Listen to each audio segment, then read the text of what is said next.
Pentru început, hai să zic, exerciții. Ce recomandări de exerciții ai avea?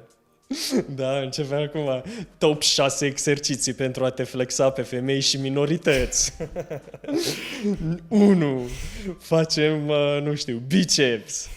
2. Mai mult biceps. 3. Mai mult biceps. 4. Hai să facem piept. Fără picioare? Nu îți trebuie picioare, Am dacă cam așa. Nu faci picioare, deloc. Doar biceps. Biceps și piept eventual, așa. Am Ca înțeles. să te poți flexa. Ok. Bine de știut, pe viitor nu mai refac programul de acum.